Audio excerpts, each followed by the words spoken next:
welcome to the Old Man Orange podcast. I'm Spencer Scott Holmes. And I'm Ryan Dunigan. You know what? I have this collection of action figures, the Total Justice ones from like 1996 of Batman, Superman, Robin, Green Lantern, and whatnot. Mm-hmm. And I was thinking about the other day, I was like, you know what? Are those the ones we were using? Like, because before we did the Drunk Batman live action, which was before the animated stuff, we tried to do a robot chicken thing. It didn't pan out. I don't think they're on the video feed anymore. Is that the figures you used right there? Yeah, we use the Total Justice ones were like the main ones. Okay. And it's like, I had this collection since I was a kid, just of these. I got about 5 or 6 of them, you know. Mm-hmm. And I was like, you know what I'm really missing is Wonder Woman. I'm like, that I got everybody in the Justice League pretty much except for Wonder Woman and Aquaman. I'm like, I was going to go online, I'm like, they can't be that expensive. And fuck, I don't really care. They're already opening out their package because I've had them since I was a kid. I just want to have them so I can put them on stand. Mm-hmm. I go to look. Out of the 12 figures they made out of that series, they never made a Wonder Woman one. They made Robin, but no Wonder Woman? They made fucking like Red Tornado, but no Wonder Woman. You need to be some seniority over that shit. Well, yeah, and the weird thing too is like the only female character they made was Huntress. Which is weird, because I don't even think they started pushing Huntress till recently. Maybe it was in the 90s. Like, oh, let's have this weird oddball character, but... Well, I think... She dressed more sluttier than Wonder Woman, so she's been around for like 50 years. I thought she's been around since the 80s. No, she's been around for quite some time. Really? I want to say she goes back to the 60s. Oh, okay. I thought this whole time she was an 80s character. No. Well, because she really is like... She's like the female Punisher. That's sort of how like she is. She doesn't kill, though. Actually, she does kill. That's the problem everybody has with her. Like, what the fuck? She does kill, but Batman's still kind of friends with her. That's right. Yeah, he's like, I'm friends with you, though you kill. And she's kind of like, I remember she was in Hush, and that's right, because she was sort of friends with Catwoman. She's been a kind of a big character in the Arrow TV show, too. Mm-hmm. And stuff. And Green Arrow's like, what the fuck? We're killing! I mean, I know I did the first 3 episodes, but after that Green Arrow really stops, it's like, I'm done killing. That was just a one-time thing. I just had to know what it was like. Yeah. It's like you have Coke your whole life, you want to try Pepsi just once, and that's what it was. Yeah, and after that, really, because at first I was like, what the fuck, Green Arrow's killing left and right, and then now he hasn't killed, like, in the last, 15 episodes. Well, I believe Arrow has killed, and he's threatened to kill, so, in the comics, so whatever, but I don't think he usually does. Well, but the thing about Green Arrow is he doesn't kill, but he's not like Batman who, would pretty much almost kill, he'd sacrifice himself before actually killing somebody, where Green Arrow's like, you know what, if it's for the greater good, and this is my only choice, and everything else is run out, and I can't do anything else but kill. I guess that's what I have to do. Yeah. Sort of like a Superman thing, or in that kind of ballpark. What was I going to say? They're actually bringing Nightwing to Arrow. Are they? Yeah. Well, they mentioned Bloodhaven in the first season. They did? Yeah. I mean, so far there's been... It sounds like they're actually mentioning things coming up to it, because they would always mention Gotham City in, Smallville or other places, but they never really go there, and they would never... I know it's called Smallville, but the other characters eventually came in, but you think they'd have at least one kind of Batman character aside from Deadshot come in. I mean, you see Solomon Grundy in the background at one point, but well, in this show, it's got Batman characters like nobody's business. I mean, there's the League of Assassins is in it. They put fucking Firefly was in it. There's Shadow. Or however you pronounce her. Yeah. Whenever you look at that comic... Isn't she a Green Arrow character, Shadow? Maybe she is. She's also... She's like a Dark Archer kind of character. Really what she is, she's like Green Arrow's... Ra's al Ghul's daughter. I'm drawing a blank right now. Oh, Talia? Talia. Because she's the one that rapes Green Arrow, and then Green Arrow has a kid. Oh, so Connor, did they bring in a little Connor Hawke at some point? Well, not in the show, but in the comics, she rapes Green Arrow. Oh, okay. Which is, it's really weird to think there's okay, we got Batman and Superman, or not, Superman doesn't get raped, I'm not too sure, everybody else is getting raped, so maybe Superman does get raped at some point. Lois just walks in this big thing, Kryptonite, the Kryptonite roofie. Just everybody's she has a Kryptonite strap on or something like that. But yeah, it's just weird. Do you think it's like Batman, Green Arrow, these such powerful characters, and then somehow, somewhere they get drugged, date raped, and then have a kid, and they're like, fuck. Yeah, of course. How this happen? Of course, she named it after the kid from The Omen. I know Damian. But what was I going to say? Connor. I don't know who that's named after, but Connor. Well, I actually like Connor Hawke. From what little of that I've read, I think Connor Hawke's a pretty cool character. Yeah, I know. My Green Arrow reading is pretty limited. It's the little bit of the Kevin Smith run. Have you ever went to go look for Green Arrow books? I feel bad. The opportunity. I went to Modesto yesterday. The opportunity to buy a Green Arrow book arisen. It was like one of the great runs too. It was like the Green Lantern, Green Arrow across the country run. It was like the entire collection. Like how much was it? I saw it. It was like $35. Okay, I saw it on Amazon for $25. It was like at Borders, so of course it's a little bit more expensive. I was thinking about getting it. Barnes and Noble. It was like $35. The entire collection, the whole Danny O'Neill, like the whole Danny Dennis O'Neill. Is it Danny or Dennis? Dennis O'Neill, Neil Adams run, so it was kind of like, I really want to get it, but I was like, I'm on a fucking budget, so I kind of stepped down. I know. I actually almost bought that the other day when I was on Amazon. I was like, $25. I know it's worth it because it's equivalent of like two big-sized books. And I feel bad because I don't have any Dennis O'Neill stories. I know he's one of the biggest like DC writers ever. So, but as I was saying of Green Arrow though, like if you ever went to try to buy Green Arrow stuff, you really it's hard to find. When you go to look for things that aren't Batman or Superman, like it's hard to find like the older versions of some of these comics. It's just kind of like, oh, okay. I mean, you go search online, and it's just kind of like, oh, well, out of stock, or they're really fucking expensive. The only Green Arrow stuff you can really find is the New 52 stuff, which I'm going to buy Volume 2 and Volume 3 eventually, but there's some other stuff that tops it. I was thinking about buying those ones, and then like it was once I got talked up by the reviews because the reviews were so horrible on 2 and 3. People were so pissed at those ones. I hear that it gets better by around like issue 15 or something. Well, I heard it probably does pick up. So like, I just know that Volume 2 people were like, "This is not my fucking Green Arrow. What? Everybody else is the same. What the fuck happened to Green Arrow?" Well, even Volume 1, when I read it, I was a little bit more, I guess, I'm trying to get into Green Arrow. But when I read Volume 1, which I own, it was a little bit more like, it wasn't bad. Nothing really jumped out at me though. There were some cool things about it. The one thing about that one is strange enough, where like Flash and Batman and Superman all try to they almost feel kind of classic. I mean, it's a newer run, but they feel classic. Green Arrow really felt like, let's try something new and hip. Like it did feel like it was trying to be as modern as possible. I mean, I thought the whole idea of like, a couple of supervillains trying to like, how the internet would be like, yeah, like trolls being kind of like, yeah, supervillains are cool, and like posting kind of like supervillains executing heroes on like live feed. That's kind of an interesting idea. I just think it's one of those things, like other aspects of the book. It wasn't like it was bad or horrible to me. It just felt kind of like, this is the setup. I think every book is entitled to like, here's kind of a rough setup. It's gonna get better as it goes on. Like, tone it up as we go through. Yeah, and I there's other books like, cause I notice for once in a while there's books you try to get into, but then you realize you're almost twisting your own arm. Like I reread Suicide Squad, and it wasn't bad or nothing, but it's kind of like, I don't think it's a series I need to collect, because I went on and like skimmed through Suicide Squad Volume 2, and nothing about it was really jumping out at me. I mean, granted, I was skimming through it, reading small parts, but it's one of those things, every once in a while, just kind of like, I'm a DC fan, but really I kind of know when it's like, when it comes to comics, though, I realized that you gotta be picky and choosy. You can't be like exploring out there and saying like, I'm gonna buy this, and that series. You really like, no, you almost get about 3 series. That's about as much as you can really handle, unless you're like rich and retired. I don't know how else. I do want to get some more Green Arrow, but the Green Arrow I want to get is the older Green Arrow. I wouldn't mind checking out the new Green Arrow as it goes on, because I hear it gets better as it goes on, but I really want to get the more like, sound. I have Sound of Violence. I want to get Quiver. I also want to get some of the 70s Green Arrow stuff. That one's supposed to be the really good run. There's like 4 of them, and Kevin Smith does the first 2, and then somebody else takes over the next 2. Yeah, I have the second Kevin Smith one. That one, it's called, I said it's Sound of Violence. The one before that's Quiver, and that's where Arrow. That's one's like $35 or $40 used. It's like, Jesus Christ. And that's the only thing that's like, sometimes, you go to look up characters like Green Arrow, or I do looked up other things too, and it's like, why the fuck is this so expensive? You know what, I might find it cheaper, I might be wrong, I'll have to actually look it up. You might find it cheaper on Kevin Smith's actual site, because I know they actually sell his comics on smodcast.com or his... You probably wouldn't find it cheap. I mean, you might find it cheaper than like that used price. Probably 20-something. But it still would probably be like, it'd be a retail price. You're not going to get it for like $12.99. The price I was looking for. Yeah. Which actually, Well, speaking also of Green Arrow, I want to say this too. They brought Speedy into Green Arrow too. They did? The TV show. Is Speedy a girl or boy? He's a guy. So is he Arsenal or Speedy? They just call him Roy Harper at the moment. Okay. And he wears a red sweatshirt.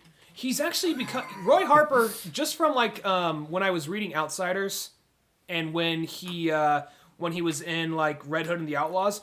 Roy Harper is one of my favorite characters in the DC universe right now, and it's kind of one of those. Arsenal's a really cool character. He's a really cool character, but the thing is, it's the weirdest combination that makes, because in Red Hood and the Outlaws, he wears kind of like the somewhat kind of futuristic looking, kind of red armor that looks kind of like a Green Arrow type getup. Mm-hmm. He has the red thing blocking his eyes, the little mask thing that's useless, but you know. Yeah. And the long red hair, and then of all things, just don't ask me why, this just tops it off. It just makes it awesome. Because usually these things look stupid, but just with that combination, he wears a trucker's hat. Oh, yeah. Over all that. It's just that weird combination somehow. It just works pretty well. I don't know why the trucker hat makes it makes him look that much cooler, but it just works for whatever reason. Plus, he's kind of the comic relief of the group in Red Hood and the Outlaws, which Volume 3 comes out fairly soon, but yeah.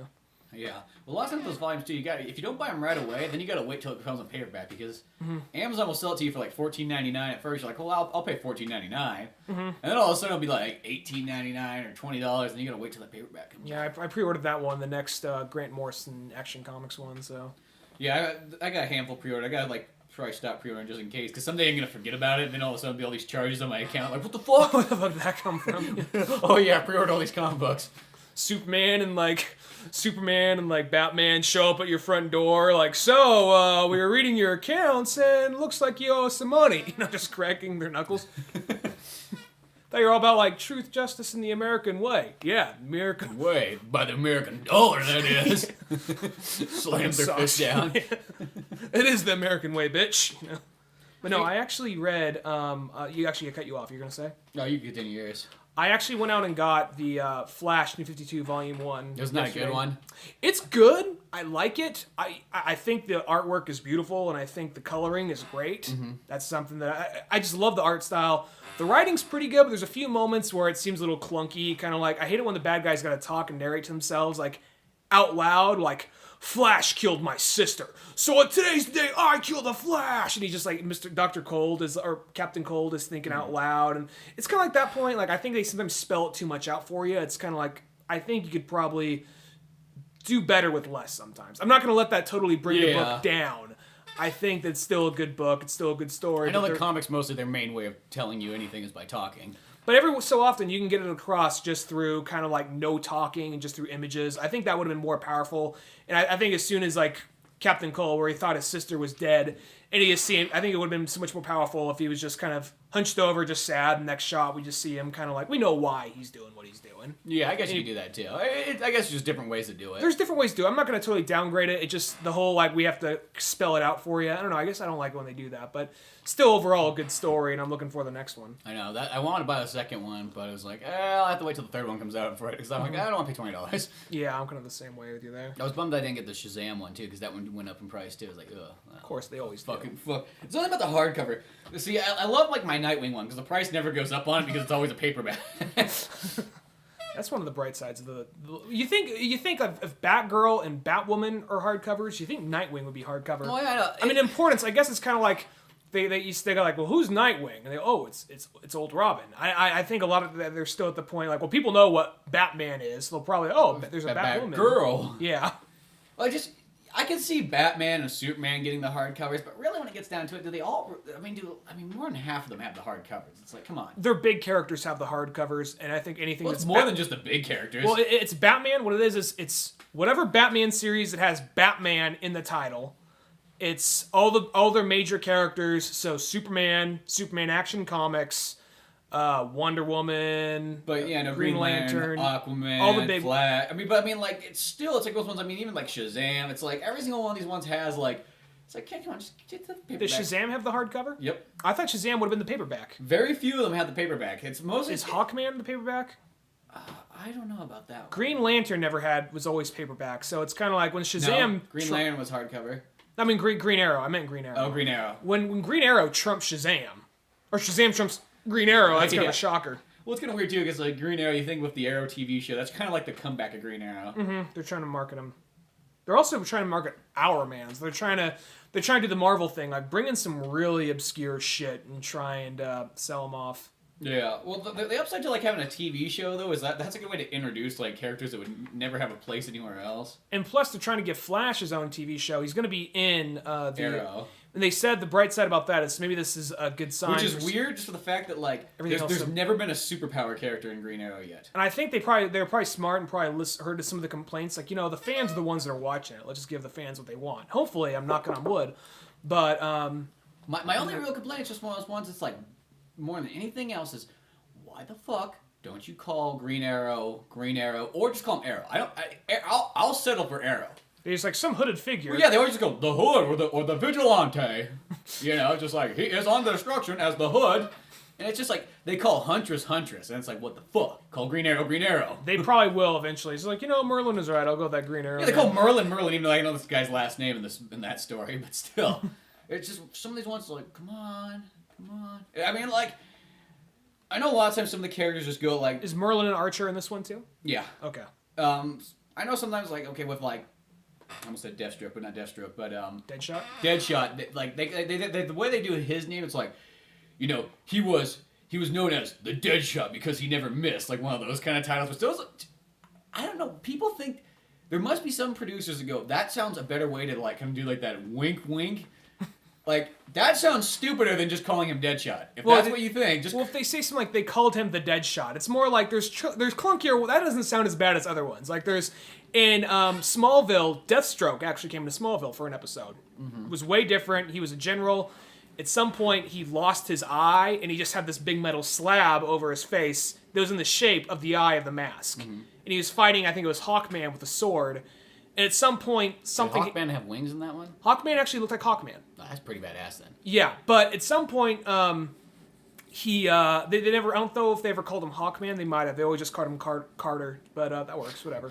So... Once again, it's like, that's fine, but it's like, I feel like if they're going to be out doing, like, any kind of justice fighting, they should go by their real, like, superhero names. They still did. They still went... I mean, every so often. They may have called him Hawkman. I haven't watched it, like, in 2 years, but... And they was fighting Deathstroke, and Deathstroke just barely, his name was like General Wilson, or they call him Slade, and he barely missed like some attack. He says like, I just barely missed Death's stroke, So it was like, they were really That's really bad. Yeah. But no, yeah, it's like, sometimes it's like, I don't see why these names, if you're going to have all this superhero stuff anyways, what's wrong with a name? Yeah. Sometimes when they try and tiptoe around it, it seems almost cheesier than actually just like, it's kind of like it's also one of my few complaints in like Man of Steel is just the fact that like the only guy that calls him Superman is like some guy who just brought in donuts to like NASA's station or whatever. Then you got they're calling him Superman out there nowadays. No, they say his name more than once. Say it 3 times because then the general says Superman, and then the guy that brought in donuts is like, yes, Superman, that's what they're calling him. So they actually say it 3 times more than once. It's like one of those ones like... They'll probably call him it more by the second. Hopefully by the second one they'll just call it... There's just small things like that. I don't know what it is. It's like, by not using a name, that really bothers me. I think as long as they could fit it in there, okay, that's a way to fit it in there. It's one of those things, I guess, if... when they just try, like if they found ways to avoid calling Batman the whole time through the Christopher Nolan franchise. Yeah, they call him like the Bat Thing or the Bat. The Bat. Yeah. I think after a while they'll probably they found a way. Or the Hood. Does he have a hood? Well, it's kind of a hood, but it has pointy ears. The ears. We'll call him the Ears.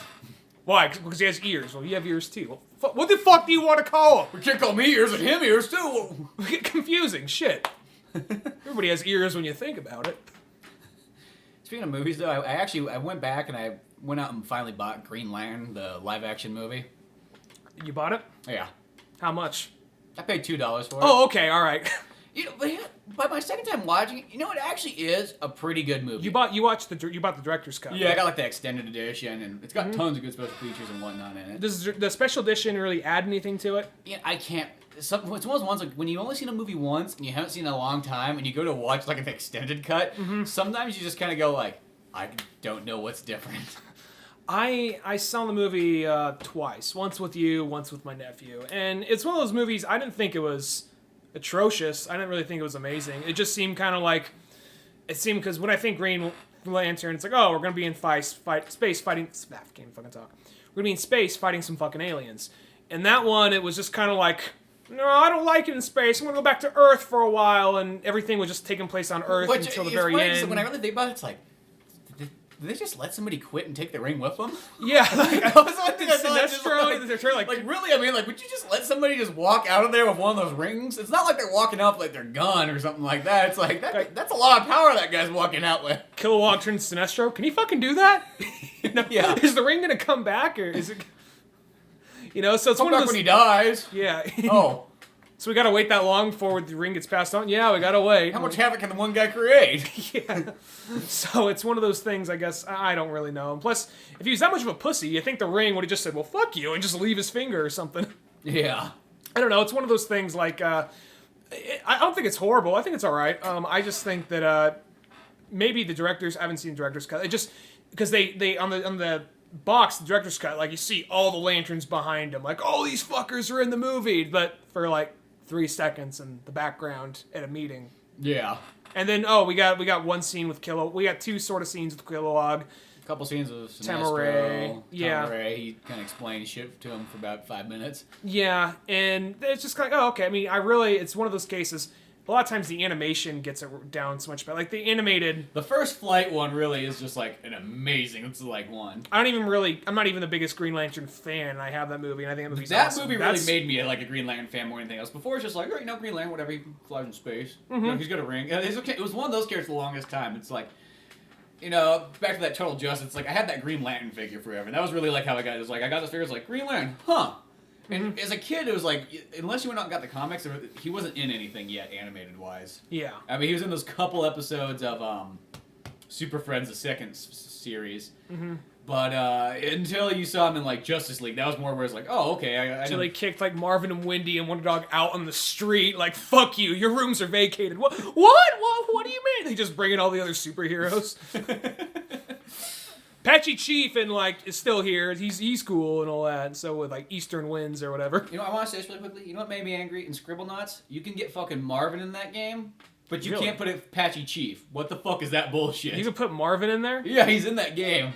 That is some bullshit. I was fucking pissed. I was like, what the bullshit? I wonder if they ever actually brought Marvin into continuity. Now that might have been it though, because everything in that thing is pretty much based on the comics. I don't think it's based off anything else. It's, because they still found a way to get like Marvin and Wendy into like the Young Justice show. They're cameos, nothing really all that big, because they go to high school and they happen to be kids that go to the school. And at one point, like, because Superboy, he's a clone, and this is actually one of the few interpretations of Superboy I like, because he's not all like, you're stupid, everybody's stupid, this is lame. He's more of just kind of like an angry, kind of brute who doesn't really have social skills yet. Yeah. And I think that's actually a better version of Superboy, But anyway, he sees everybody has like superheroes on their shirts, and he grabs Marvin. He's like, "What's that on your shirt?" Just looking at him, and then like at some point, like this big black dude's like, "Yo, you gonna put my man Marvin down?" It's like, fuck no, that guy wouldn't be helping him out. I mean, that guy be like, who wants to kick the shit out of Marvin? Everybody's like, yeah. Nobody fucking likes Marvin. Yeah, nobody likes Marvin. Not even Wonder Dog likes Marvin. Yeah. But back to like the Green Lantern movie, the second time watching, I actually really enjoyed it, and I will probably say, I think it's actually a pretty good movie. I mean, I know it's like one of those movies. It's a total like start. If they made a second Green Lantern movie, it'd be everything amazing, because it's almost like for some reason nowadays the people like that long origin thing. I don't know why that's popular. I don't think it's the comic book fans that like the long origin. I think that's the general audience. Thing. Yeah, I think it's a safe because I think they really need to like almost do that like let's hold your hand. Because that's one of the best parts about First Flight. It's like in 5 minutes, he gets the ring, flies around the world once, goes, I fucking got it, and then takes off. Well, I noticed that, like, on the IMDb page, I was checking that movie out before it came out. It said Jon Stewart was in the movie. Now, watching it, I didn't see Jon Stewart in there anywhere. So I'm wondering, is he, like, in the deleted scenes of, like, the director's cut or something? I didn't see him in any of those parts. Unless I really hope he wasn't like the one black guy that was like ganging up on Hal Jordan outside that club, because that would have been like that's like being shitty to a really good character right there. I know. I don't know. But I will say, to me, that movie is just as good as any Marvel movie or any of the Marvel pictures. Like, to me, it's just as good as a Thor. It's like I would say it's got just as much action.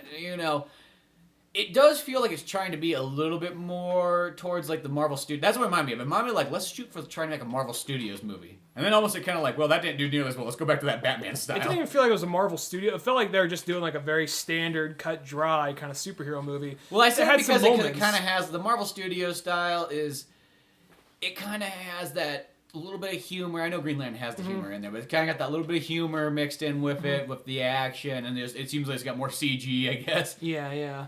Well, there's like the part where, I'll say, I think... The one thing that I will say, it doesn't have any annoying characters in it, though, like a lot of Marvel movies have, though. I'll say this though about that. I mean, I think I still like Avengers and Captain America probably more than the Green Lantern movie. Maybe even Iron Man 1, in all honesty. But I kind of see what you're saying. I haven't really seen it since the theater. I'm not saying it's necessarily like way better than those, but Yeah. I would say it's on par with Thor. Yeah, I'd say Captain America. Avengers might be a little bit different because that's kind of like the package deal. I still like Captain America more, in all honesty. That's probably I my guess because the one second thing favorite. I can say about Green Lantern though is like there's no annoying characters in it. That's the one thing. I didn't really think anybody in Captain America was first Avenger was really all that annoying. I think it's just that one chick, and it's mostly only towards the end. The where she British just, chick? Yeah, where she just kind of has. My one complaint about that movie is it's the part at the end. Because my second time watching that movie, I noticed that all really the bad things in that movie happen kind of like at the end, and they're not like that bad, but it's just slight things. It's just Slight like cheese. a little cringe kind of moments. It's the slight cheese, because what happens, what I think is kind of dumb is the whole time it's like, yeah, we're taking out of all of like Red Skull's like bases and whatever. Not Red Skull. Red Skull. Red Yeah, Skull, Red yeah. Skull. All right. I still get that whole joke we have in the Drunk Batman episode, like Black Mask, Red Skull. I literally do get them mixed up sometimes. So that's where that joke came from. Yeah.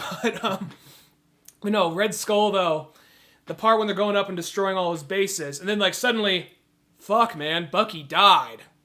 What do we want to go do?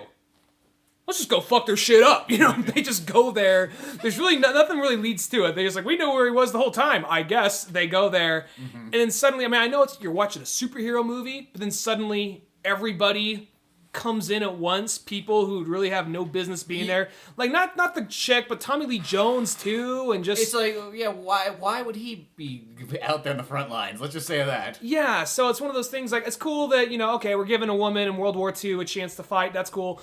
But the way they did it though was just because like if they were in the rest of the movie doing that kind of shit, all right. But the fact they all come in at the end, Well, in a sense, if they were let's just say if they were superheroes, it would Yeah. make more sense. But when they're just regular people just jumping into the fray, it's just kind of like, what the fuck? and it's still look. I'm not gonna let that kill the movie for me. I still like that movie. I That still movie, think it's, that was a movie where like the second time watching it, I liked it a lot more too. yeah, and I think that's a really enjoyable movie. I just think, and I think that's one of the Marvel films where it's like they're not overplaying the comedy. It's a good balance of adventure and action, and the more serious moments, I feel like I can take them. It's just the one part I couldn't really take all that serious was just when they suddenly just drop in the whole kind of like, we're here to fuck these crowds up, and they're just Yeah. like, just that part was a little much, but I probably out of all the Marvel films, though, I would say actually, I like the X-Men ones more, but as soon as I was kinda Marvel like, Studios. the Marvel Studios films, though, I probably would say that Captain America one's actually probably my favorite one. It's like it's kind of a mix of that and the Avengers, because the Avengers is cool just for the fact you get all the Avengers. And I think Avengers is a pretty good movie. It's got a couple things I don't like about it. That's kind of how Marvel movies are. It's like there's a lot of shit you like, but there's always gonna be something you're not gonna like too. I actually, the other night I was at Redbox, and I actually rented this Iron Man anime movie called Iron Man Rise of Technivore.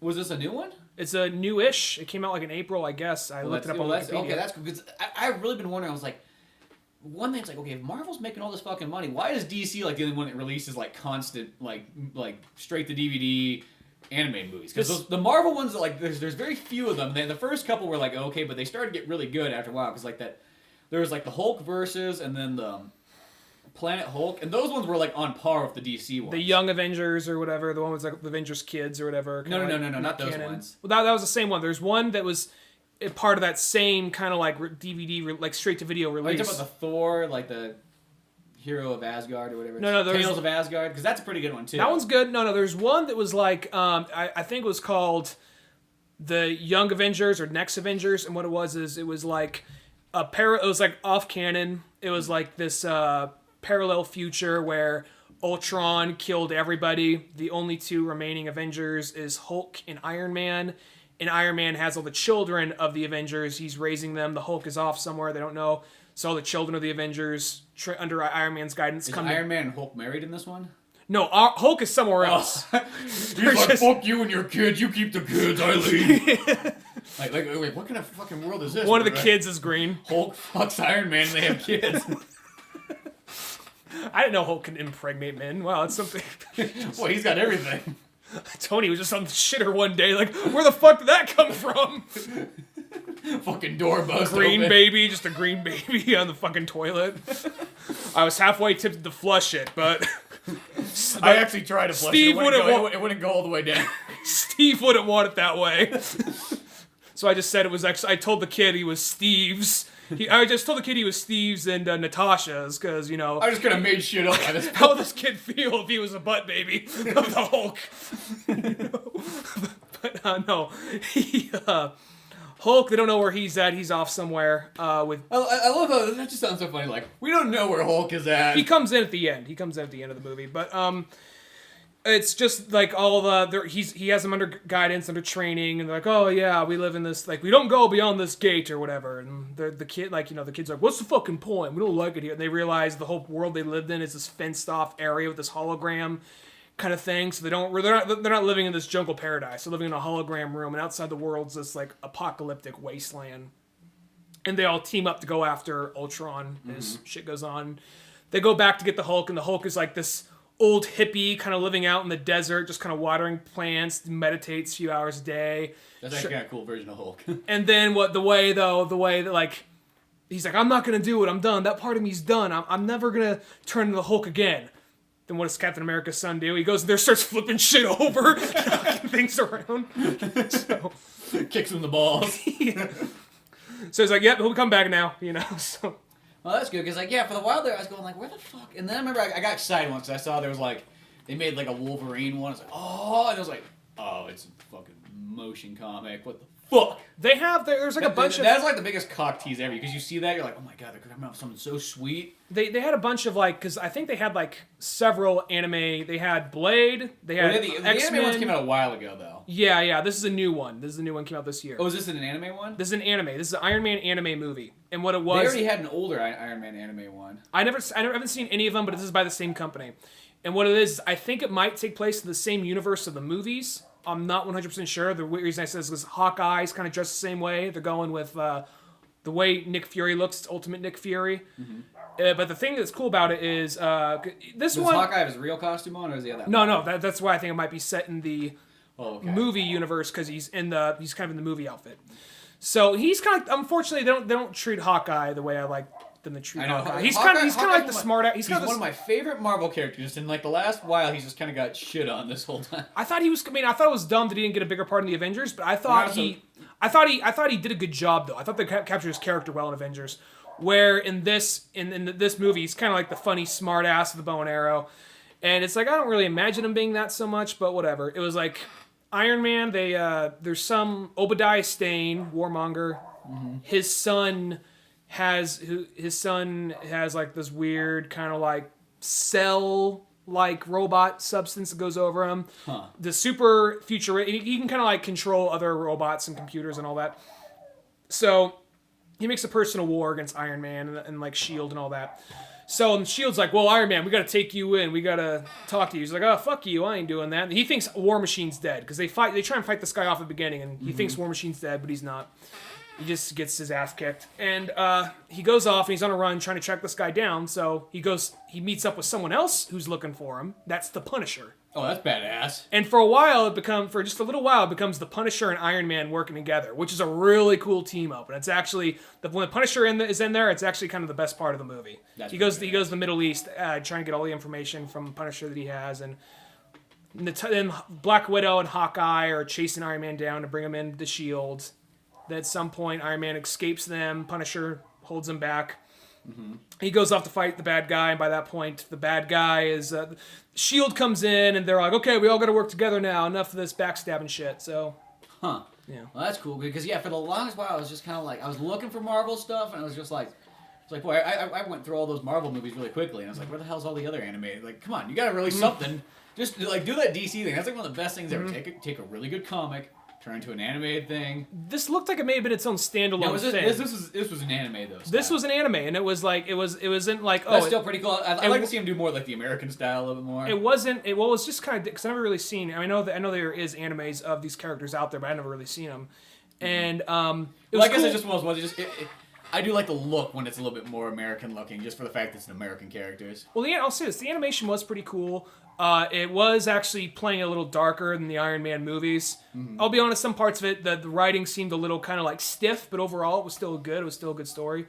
It was cool because like the whole thing, I think my favorite part of it is just Punisher was in it. And that's cool because the thing about it, I can't think of too many things Punisher's in animated wise. Yeah. I want to say he's like in an episode of Spider-Man. Mm-hmm. I can't remember which one, but I want to say he was. I just love it whenever the Punisher, because he's a grounded in reality character, but I like it whenever they bring him into a superhero story. I always like that. Whenever he and Spider-Man team up, or him and Daredevil or Deadpool or someone. Yeah, that's always cool. That's always a cool team up. And Iron Man was one I never thought of, and it actually worked out pretty good. That's pretty badass. Mm-hmm. And I liked the movie. It was like an hour and like 28 minutes or something like that, and it was also an hour and 28 minutes, and it was kind of weird because it did some different takes. So the very beginning, opening credits, just black, no music, just the main opening credits, no music. Movie starts, the title card appears, no music, holds for a little while. Movie starts, kind of weird, and then as soon as the movie ends, it ends on this weird note with the main villain like locked in a jail cell, kind of looking at the ground, just like repeating something, and then cuts to black. The music it cuts to is like this old timey like record with kind of like a staticky like. So like an Evil Dead like ending. Yeah, kind of like that. So. Huh, that's interesting. It's just something you wouldn't expect for that kind of movie. So it's doing a little bit of a different approach for the character, I guess. Huh, well, that's still pretty cool though. Yeah. Still feel like it's like some point I need to catch up on my Marvel. I feel like, as I said before of comics, it's like you only have enough time for so many series. So I think that's why I never really read too much Marvel anymore. Mm-hmm. It's just because like, well, you could get a Marvel comic, but there's the new Batman or Superman or that's kind of how I am. Green Lantern, something. I'm trying to get caught up with my Marvel. I'm trying to, because I don't read Ultimate Spider-Man anymore ever since he died, which I'm going to probably try and jump back on New Avengers because I really liked that series. I'm considering about picking up Luke Cage because I know a few podcasts ago I said Nick Cage instead of Luke Cage, but I re-listened to it. I was like, oh fuck, I said Nick Cage. Nick Cage and Iron Fist. I meant Luke Cage and Iron Fist, but because he's one of my favorite members of the New Avengers, so I might try and pick him up and read him. I'm gonna finish off some Deadpool. So Deadpool's always good. And then there's that Michael Stinscarsky or. I don't remember he wrote Babylon 5. He's that fucker. Huh. He has that big like early 2000 run of Spider-Man, which I've been trying to read. Oh yeah. So yeah. So it's like every once in a while I'll pick up an X-Men comic because like X-Men feels like that one Marvel thing that I keep up with. Because X-Men to me it's like I like it not as much as Batman, but it's pretty close. Mm-hmm. And that's my favorite Marvel series out of anything. I don't understand about X-Men. I'm not saying this down the characters. I don't understand how X-Men is always like number one at selling, because the reason it's not downing the characters or the writing or anything. It's just so much shit. There's so many different stories, so much shit interchanging, so many characters leaving and coming and going, and it holds on to that history. It doesn't say, okay, yeah, we rebooted again. It just keeps on holding on to all this shit from the 60s. It really, I mean, it's like the ultimate soap opera of any comics. Yeah. When it really gets down to it. So it's kind of like I don't really understand how it still has all like. It's one. I always feel like because what makes the core of like the comic book buying age though is somebody between the age 30 and 50. Mm-hmm. That's probably like the main market for people that buy comics. So and in that range, they are really shooting for people that's like, hey, did you read comics from the 60s and 70s and just kept reading them? I think that's the people that they're still focused on. Those people probably still make the books move more than anybody else. Probably. I think they got some younger readers, because I did know some younger people who never really picked up. Well, there's always going to be younger readers, but I'm saying I think that's like. Why? Well, for instance, when the DC did the New 52, I know some people who never picked up comics before suddenly picked up a few issues and kind of got into maybe not every series, but one or two different series, and like I always wanted to check out this character or that character, but I didn't know where to start. This makes it easier, and it worked for me because I always kind of wanted to read like action comics, but I was always kind of picky with my Superman stories, so I didn't know where to begin. So I'd always just do more of like older stuff that Jeff Loeb did, or like retelling of origin stuff. Now I feel like I can just jump in, and that's pretty awesome about it. Well, yeah, no, that works well, but I just say it's one of those ones like go walk around and ask people on the street. It's hard to find somebody that reads comics that's under the age of 30. Mm-hmm. It's strange, but like everybody knows of comics. And they know it because the animated series, and they know it from the movies, and they know it from maybe television and video games. Yeah. But the people that like seriously have sat down and read comics, so it's hard to find somebody who's younger. Everybody I always meet that likes comics is always older people. That is the case, and I think that we got a lot of people that love superheroes from watching the cartoons and the movies. Yeah. And when I was younger, I wasn't into when you that's a good point you bring up because when I was younger I didn't really read the comics. I watched the cartoons and the movies. That's how I fell in love with the characters. Well, and then sounds strange. High school, that's where I started reading comics. Well, I think nowadays, like, okay, when you were a kid, probably in the let's just say 40s, 50s, 60s, even 70s, there wasn't. I think it goes back to that thing. There wasn't nearly as much stuff to do in your room. Yeah. So comics, I think that's why people read them at an earlier age. Where we kind of read that age where it's like there was video games and TV and animated stuff and movies and all kinds of things. That I feel like I always had a handful of comics, but I never had any continuing series. I didn't have. It was just a bunch of random ass issues. The only continuing series I had for the longest time in comics was the Sonic the Hedgehog ones, because the animated series was canceled, and there wasn't I didn't own a Dreamcast, so for a while it was just that was even way before the Dreamcast. Well, I know it was before the Dreamcast, but there was that era, they went on through the Dreamcast and all that, there's that era between Saturn and Dreamcast, they had no Sonic stuff, other than the comic books.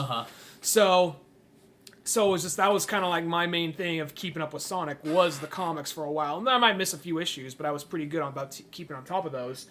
And then, eventually I just kind of fell out of that. I don't know. But I think that because there would be the occasional thing like Sonic versus Robotnik. This is the final one. Like, oh my God, it's the final one. Mom, we got to get this. This is the final one. And it's like, oh, they got a few more, like, oh, it's going to keep on going and going. Yeah, they're never going to stop. You assume one day, like, no. He's going to make it out of this one. He's going to kill him this time. He's going to stop him forever. No. That's what I think about one Sonic the Hedgehog. It's like, it's a lot of times it's Sonic versus Robotnik. Sonic doesn't have a whole lot of different villains.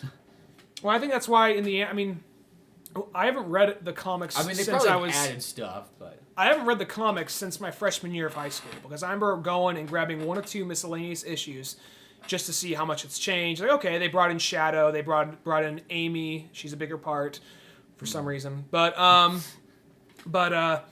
they kind of brought in other characters. They had to make up villains for it. Yeah. So I understand why. I mean, you could only do Robotnik so many times. There was a period where they thought Robotnik was dead and he was out of the comics for like a good 30 issues or something. Yeah. So, because they thought he was dead, then he comes back. But he actually came back, I think, in like, what was it? In like, when Sonic Adventure came back. Oh, we got a new Sonic game, so might as well, we need something to parody it. It's not parody, but like a spin-off, so yeah. Yeah. But I can't wait. Today is the day that Zelda for the 3DS comes out. The Link Between Worlds one. Oh, how's that? Yeah, oh yeah. Actually, how is it? Yeah, it just comes out today. We're still at my house. I haven't left yet. I'll leave to go get it soon. But yeah, I saw online as Game Informer. I think maybe the new Game Informer did come out, but I saw somebody said online they got a 10 out of 10. Really? That's pretty good though, because mostly handheld games never seem to get that. That's pretty good. Yeah, I'm curious about that one. I feel like I have to play the original Link to the Past before I play that one. It's funny. That's another game though. I don't meet as many people that have played that one all the way through. People who are like diehard Zelda fans. I mean, even Cisco. He's never played it all the way through. I think he started it, but it's just one of those ones like they'll play Ocarina of Time 100 times. And they'll play Majora's Mask, and they'll play Twilight Princess, and some people haven't played that one, but they'll do that, but it's funny how, like, science is like, they'll go back, and they'll even play the original one a bunch, but that third one, I just noticed, seems to get always kind of forgotten. Mm-hmm. I don't know why, but I wouldn't mind playing it, because I know that's the one everybody says you got to play that before you die, and it's on my list, and I know it's also the game Infamous where, like, Link has pink hair for some reason, like he just got back from a rave or something. Yeah, I don't know why he does, because he doesn't have the booklet either. You look in the booklet, he has the same, like, look he does in, like, Zelda 2. This is what happens when we leave the coloring job of the interns. Yeah, literally, there's something like that. But that is one of those games, because you can either get it on your Wii nowadays, you go and get the old Super Nintendo version, you can even get it on the Game Boy Advance. They should have put it on, hopefully, I would like to see him put it on the 3DS as like a download, since this one's coming out. You'd make a lot of sense. But they haven't put any Super Nintendo games on there yet, so who knows? Or even Game Boy Advance games that weren't for that initial certificate you had to have to be the ambassador. But I can't wait. It's like a new Zelda is always a big thing. I always say there's about 5 franchises that I will pretty much buy just about every single game that comes out. Like you don't even question it. You just gotta go like. For you, that would be Zelda, Castlevania. The games I'll say that like Castlevania, I will literally buy every single game. I don't have to even know anything about it. I will buy it. But other games like that, pretty much they'll get like and I say about 90% because there's always every once in a while there's like one that like I might not get or might not get right away. But Castlevania, Zelda, Resident Evil, Gears of War, and that's generally the Metal main... Gear Solid. Well, Maybe I would, Metal I would Gear say Acid, that but- if I had a PlayStation 3 and I never had a PS3. I But plan on. it's one of those ones I would get Metal Gear Solid every single time too if I did have the systems that had it. I plan on getting a PlayStation 4 before they say, PS3 isn't compatible with it. I know, that's my only fear is they're gonna do because I want to say that really like what made me get an Xbox 360 over getting a PS3, even though when I really think about it, it's probably because the Xbox 360 was like $100 cheaper. That was probably my main reason. But it was when I kind of heard it was like, oh wait, they don't let you play 1 and 2. Yeah. Though I own 3 PlayStation 1s and a PS2, for some reason I don't Like, know. fuck you, Sony. Fuck you. Sometimes I get so lazy too. There's sometimes a game I want to play, or like You still want to rehook it up. I don't know what it is. Like, say there's a game that came out for GameCube and PS2. I will spend the extra $10 to get the GameCube version nowadays. Like when you're going back to about play an old game you just never played, just because it's like, well, I gotta go upstairs, get my PS2, pull it down, Rehook it up, yeah. It's kind of like I remember like the Metal Gear Solid, like the HD collection for Xbox. I went out and bought that because like, well, I don't want to go upstairs and get it. Even though it was well worth it though, because that made the game so much clearer looking, especially for number 3. Maybe not necessarily number 2, but number 3. There would be those occasional things, like when they said, like, all right, we're reselling Resident Evil 4 for the Wii, and it's just kind of like one of those things. Like it's really the same game, just the control scheme's a little Even though different. I will say though, the Resident Evil 4 for the Wii though is hands down like by far the best version to get. I remember though, it's one of those ones you literally are just kind of paying for a different control scheme. / you do get like the extra Ada mission and a no. This is actually this is the second. I take it back. There's 2 reasons you're paying to get this version. Is the control scheme that really makes a big difference though. That Wii remote was just like ideal for that game. But secondly, you unlock that costume where like Ada has the fucking armor on, so she never gets hurt. Or not Ada, but Leon. No, not Leon. Leon doesn't. Oh, Ashley. It'd be funny if like Leon's just falling. Ashley, Ashley, help me. You have to play as Ashley first. So you're like, Ashley. Oh my god! He's like being drunk. See the image of like a zombie with Leon over his shoulder walking away. Leon. Ashley, like. Leon was stolen. Mission failed. Just this man just gets taken away. I'm gonna play as a girl like an orange sweater vest. But that was actually scary when you'd have to play as Ashley and there's like you're in that dark room and all of a sudden like the suits of armor would start chasing you all of a sudden. The first time nothing. That part was so scary. Well, also something about in video games and whenever you play as a character, it's like I have no gun, and you kind of like if you think about it, you go like. Okay, well, it's a video game. This scene's made for me to not have a gun. They're clearly gonna make it so I'm able to get around without one. But there's that thing inside. You're like, fuck, I don't have a gun. Yeah. What am I gonna do? There's gonna be zombies and shit that's gonna come and kill me. I need a gun. Apparently, the redone version they did of Silent Hill for the Wii, your character doesn't have a gun. The whole thing, once you solve the mission, you're running away from bad guys. It's more of like kind of a running and dodging and trying to keep like fast reflex kind of game. Well, I heard it's supposed to be more like almost like an interactive movie type game, sort of, kind of, sort of. I still that was one of the games I still at some point would like to pick up because I still always hear like pretty good things about it. Every once in a while you get that person like, "It's fucking stupid, no gun, fuck you." Yeah, you get that person every so But often. like other than that though, it's like I still was like I'd like to get that one. But then again, also like I have that Silent Hill like the HD collection over there. Still sitting there. Yeah, it's still sitting there. Hey, what we're here? I literally have a stack of about 10 games, if not more, that are just waiting to be played. Hey, we're here. Oh, you're playing Metal Gear Solid 3 again. That's okay. Well, you know where we'll be. We'll be.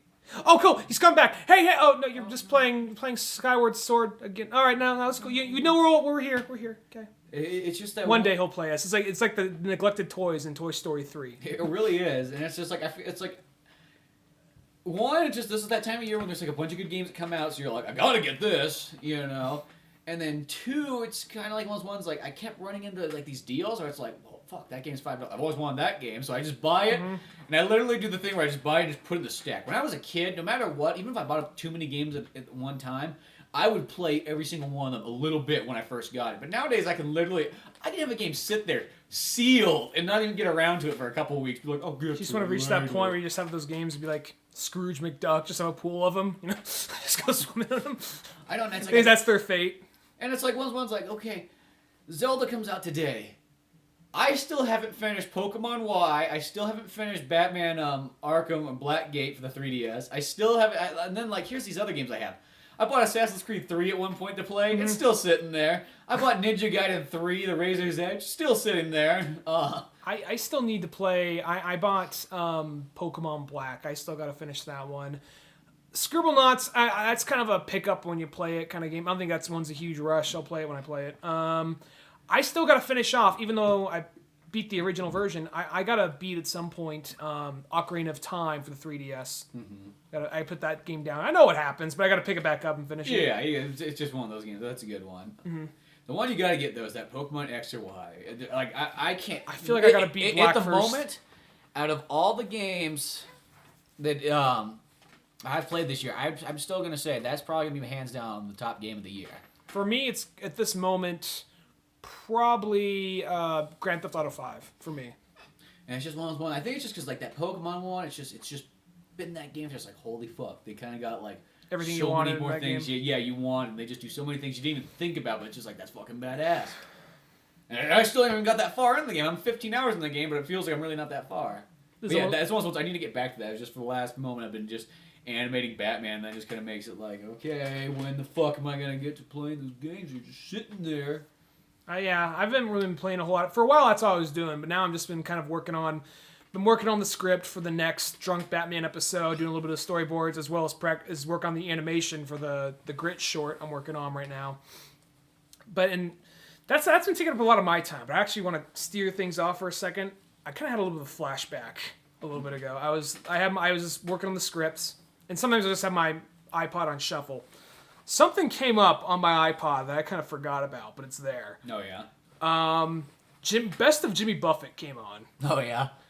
And so many fucking memories came back. And I remember I was talking to Cisco about Jimmy Buffett a little while ago. We had this conversation because we were talking about like old artists putting out new albums. Like, because he was talking about the new Elton John album and the new Paul McCartney album. I was talking about the Pearl Jam album. Mm-hmm. And then he said, oh, Jimmy Buffett apparently put out a new album called I'm Too Drunk for Karaoke. That sounds like a fucking Jimmy Buffett one. And just, I kind of started re-jogging through Jimmy Buffett in my head and just like, I have a real mixed feeling about this guy. I don't know what it is. Just a real mixed bag of feelings.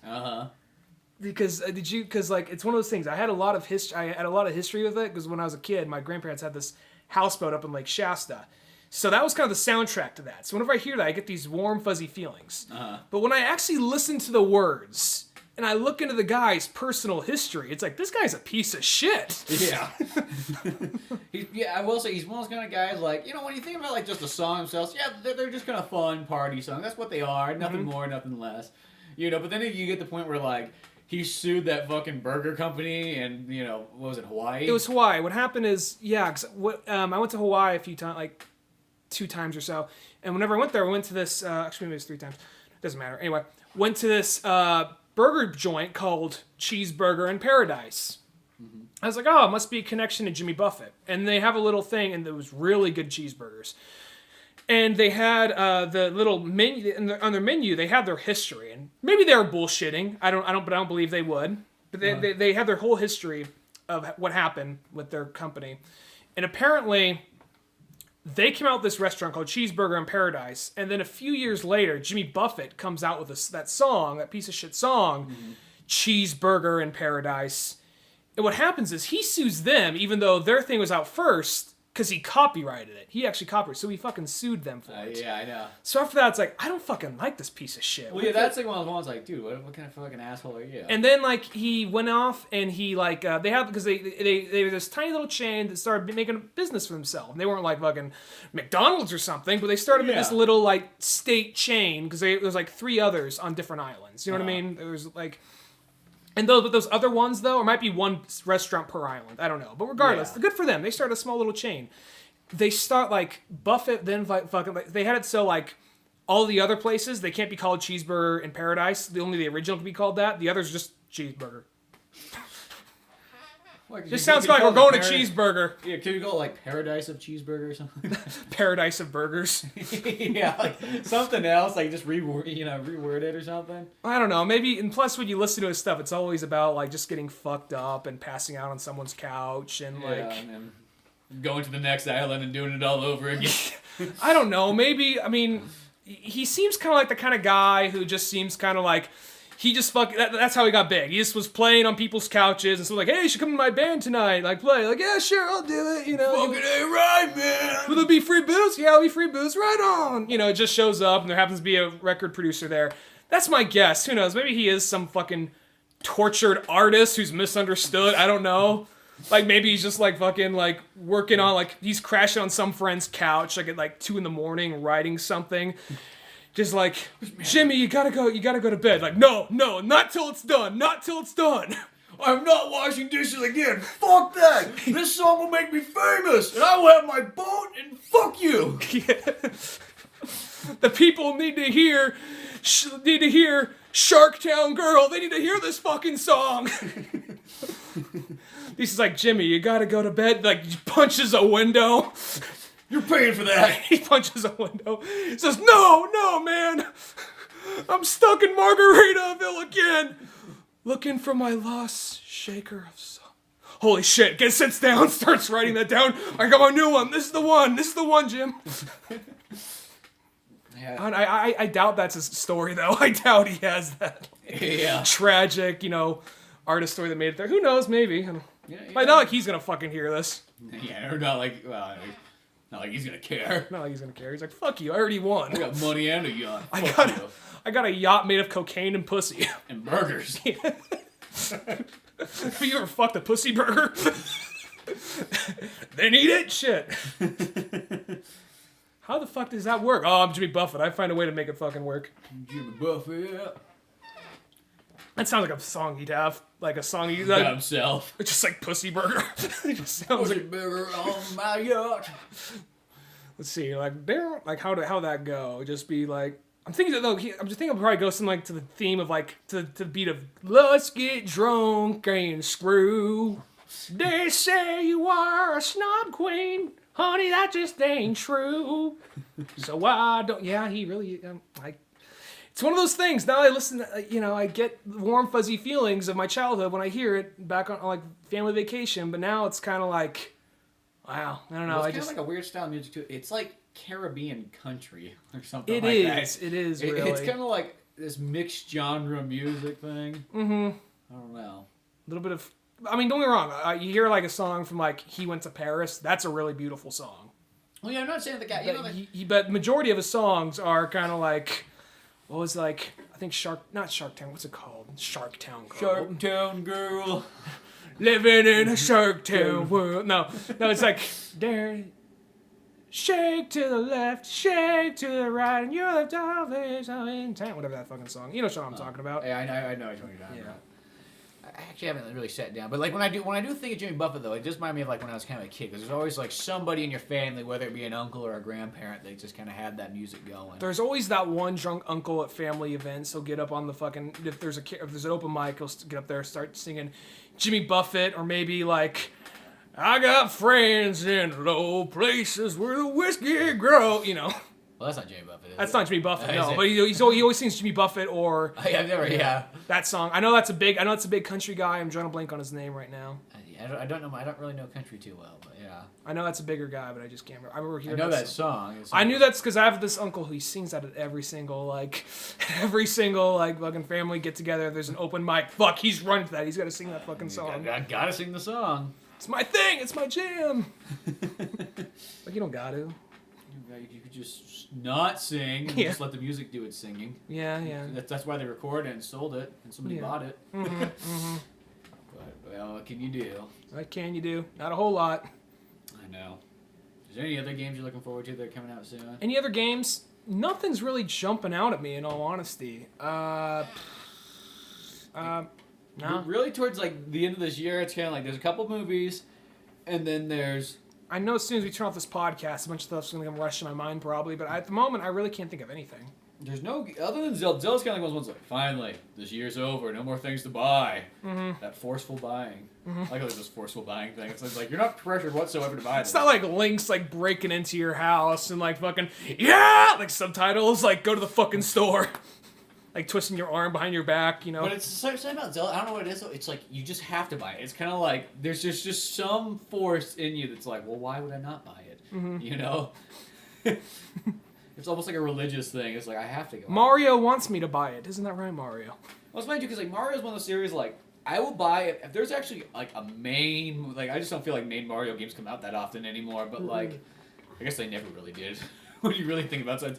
It's mostly always like a good like 6 or 7 years, and I'm talking about like what I consider like just like this is like the next gen Mario game. I think though the main Mario games would sometimes jump platforms, and I don't mean just like from oldest to newest. I mean to a Game Boy Advance, or not Game Boy Advance, like DS back to like Wii or whatever. Because I mean, I think of New Super Mario Brothers 2 for the Wii, for the 3DS. I think that is a mainstream Mario game. Do you think that? Because sometimes like when they're like sequel ones, I just feel like it's kind of like it's just more kind of like adding to something that already exists. It's not adding to it. To me, I guess it's like this is the way I look at it. There's a big difference between Mario 1 and Mario 3. And Mario There's a big difference between Mario 3 and Mario World. There's a big difference between Mario World and Mario 64, and even 64, Sunshine Galaxy. And to me, the new Super Mario Brothers ones, it feels like, well, that's kind of just a classic Mario game with added stuff in it. I guess it doesn't feel nearly as new as like the way Mario Galaxy felt like this is a new Mario game. Mm-hmm. They feel like to me like they're like maybe they're not new. I think it's one of those things. For a while, while, just because they have new in the title doesn't mean it's shit. But no, for a while it felt new. Well, I mean, for a while it was cool because like I remember for a while thinking, man, it'd be so cool if they came out with like a 2D Mario game with 3D graphics and this and that. And it was really cool. It was cool. But then by the third or fourth time around, even though I'm sure they're great games and solid games, it's kind of like, all right, I fucking get it. We can move on, can't we? So it's like, I mean, that's why I really like Super Mario 3D Land a lot. Oh, and yeah. That one's that to me, I guess it was probably one of the next ones, being I guess after the Mario Galaxy. Because it was there is that Mario 3D World or whatever coming out. I think it already came out. Which I'm hoping. If I had a Wii U, I'd go out and get it right now, but. I'm hoping you can ride Yoshi in that. Hopefully, I'm not sure if you can in that one, but that'd be cool. That'd be really cool if you can. I mean, it's cool they brought back, because I always thought for a while, like, who gives a fuck about the 2 Toads? Make it 1 Toad. Yeah, and then put Princess Peach in there, which is like, okay, there we go. That solved that problem. And make it the classic Toad. The red spots, blue vest. Yeah, I don't want no, like, off-brand Toad. Yeah. This is Toad's cousin, Phil. Yeah, he's filling in today. Yeah. Phil's filling in. Yeah, exactly. Yeah. But that's one of those ones, if I had a Wii U right now, I would go get it. And a lot of times people ask, it's like, what would you get, an Xbox One or a PS4? I'm like, I'd still get a Wii U first and foremost. Mm-hmm. As bad as I feel saying this, I probably would actually get, like, a PlayStation 4 first, just because I want to get a Blu-ray player. Yeah. and plus, there's also some games coming out. And you can get PS3 games. And I can get... In a sense, it'd be almost like a Gear... new system, because you can play all these PS3 games. That I heard so much. I could get Last of Us, the Metal Gear Solid 4. Yeah, so... But to me, it's like almost ones like first and foremost, it's like it's Nintendo. I know in the long run, Nintendo will always have the best games. Mm-hmm. It's like the PS4 and the Xbox One will definitely be more powerful. But one thing that no matter what, it's like the DS and the 3DS have always been better than the PSP. Mm-hmm. And even the Wii compared. I think overall Xbox and PlayStation had more good games. But when it came down to the best games, I still think the Wii kind of held that. Even though I think Nintendo. There was a point where they were being pretty innovative and still with a classic flair, but now there's some games. I mean, I think a game that worked was Super Mario 3D Land. That's a game that worked. Skyward Sword, I believe, worked. Yeah. But every so often, it seems like a lot of times they're just kind of like just rinsing and repeating and just giving a faint little twist to it. And I'm kind of past that point. I like to see them just try something a little different by this point. You know what I mean? But yeah, it would be kind of nice. Or bring out a new series. I'd like to see them try a different series. Well, one thing I just want to do is just like, okay, Nintendo really never has to even make a new series ever again. They have so many good series. It's just like, we get Zelda, we get Mario. Don't get me wrong, I love Zelda and Mario, but bring us some Metroid, bring us some Star Fox. Yeah. Bring us F-Zero and bring us I think they still got. I like to see them come up with a new series here and there. I still think. I mean, they got enough classic. I'm not saying that, but I mean, like, I feel with like there's only so much time, creativity, and money that can go into all this stuff. No, I understand. Yeah. So by making a new series, it's almost like, these other series that could really, like Star Fox, for example, that could really use another game. I could use another Star Fox, yeah. Because it's funny to think it's like Star Fox. He's really had what?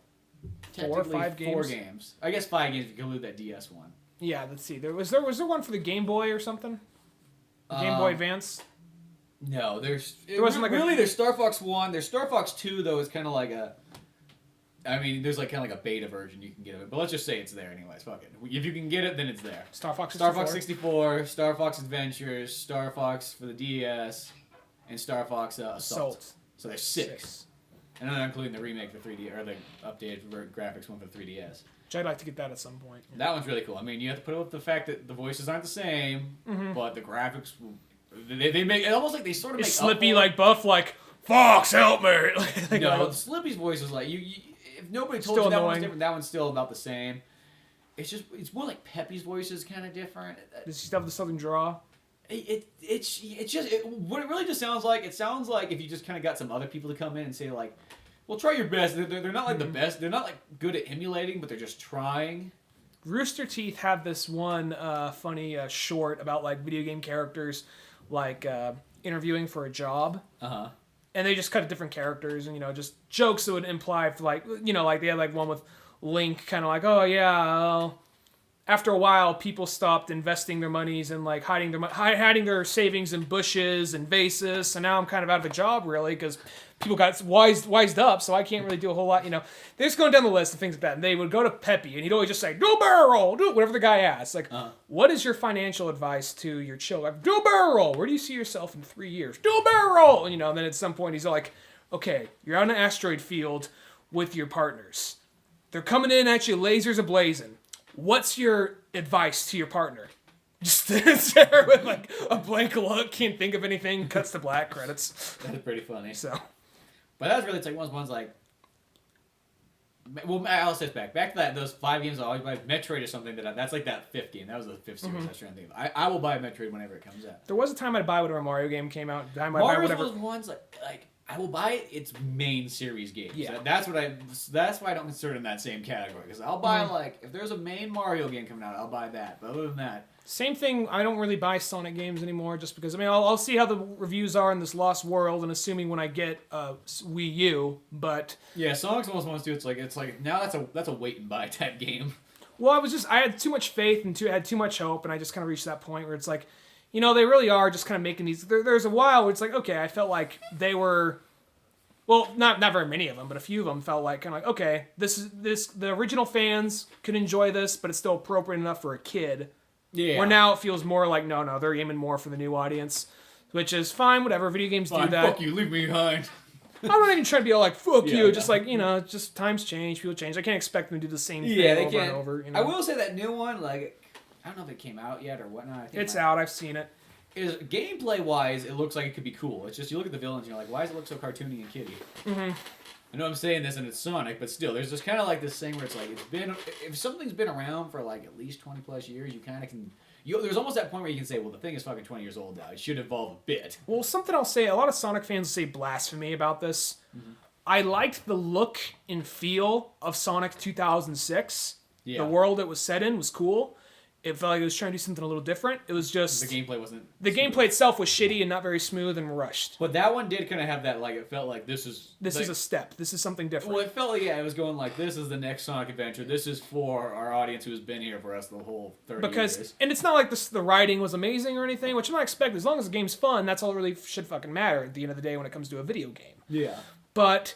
It was kind of trying to fuse like the classic characters and kind of like take the situation a little bit more like seriously, like as an apocalypse type situation. There's time travel, all that. It was kind of interesting, and the story wasn't amazing, but it was interesting. It was a step up from like say like Shadow the Hedgehog, but that's not comparing a whole lot because the game was still like just the gameplay wise and having to play as Shadow and all the glitches and plus fuck Silver the Hedgehog, fuck him up his ass. Yeah, nobody likes Silver. No one likes Silver, so not even Silver likes Silver. So, I don't know. Well, that seems like a good place to wrap it up at. Yep. Well, check out oldmanorange.com for all kinds of fun Old Man Orange things. And be sure to check out the new Drunk Batman and Robin episode 8. That will be up before this podcast is up, so you can watch it on YouTube, Newgrounds, and even Vimeo. Fucked up and twisted, just the way you like it. Newgrounds. I felt like an ad for Newgrounds. Newgrounds. Check out oldmanorange.com if you get lost. Till then, I'm Spencer Scott Holmes. I'm Ryan Dunigan. And we will see you some other time. Bye.